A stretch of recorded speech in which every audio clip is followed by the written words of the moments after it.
Madame Danielle Simonet. Oui, je voterai contre également cette délibération. Et vraiment, je voudrais... rappelez-vous l'histoire de la petite grenouille, quoi.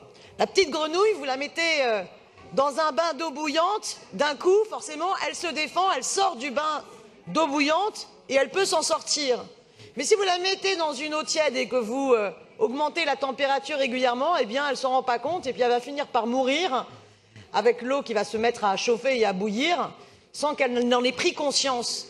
Eh bien, ces questions de naming, c'est la même chose. Entre la délibération sur le naming qu'on nous fait voter là et la délibération de tout à l'heure sur l'augmentation finalement des parts qui sont allouées à des intérêts privés, eh bien, nous sommes en train de vendre la ville. Voilà. Donc on a une mandature qui s'est terminée, la précédente, par la vente du ventre de Paris. On a eu pourtant plein de polémiques sur un certain nombre de services publics très mal gérés par les intérêts privés. Et la leçon que vous en tirez, c'est de continuer. On court toujours contre le mur. Et la question du naming, elle est en fait double. C'est qu'à la fois, on se trouve avec des équipements qui vont pouvoir avoir la marque d'une entreprise privée. Donc là, un équipement sportif et culturel qui va s'appeler Accor Arena POPB.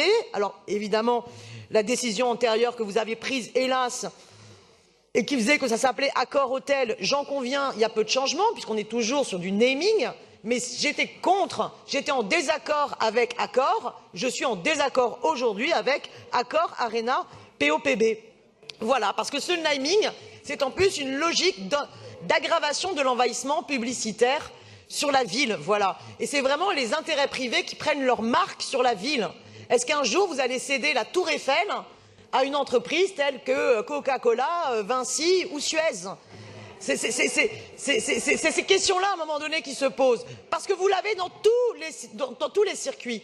Alors, vous pouvez rire et railler ce que je dis, mais n'est-il pas vrai que, y compris dans nos musées de la ville de Paris, vous développez le mécénat et que la présence des entreprises et des multinationales qui soutiennent et cofinancent les travaux de réfection des œuvres, eh bien, ont leur place grandissante sur les prospectus de présentation des musées, sur les cartels en dessous des œuvres, dans les salles de notre culture parisienne. Et vous voyez bien que, de plus en plus, eh bien, vous avez ces intérêts privés qui donc prennent tout leur espace. Je suis opposée à cette vision de la ville. Il faudrait au contraire qu'on ait une ville sans pub, sans naming, et une ville qui émancipe ses services publics des intérêts privés. Je voterai contre cette délibération, bien évidemment. Je vous remercie. Merci Danielle Simonet.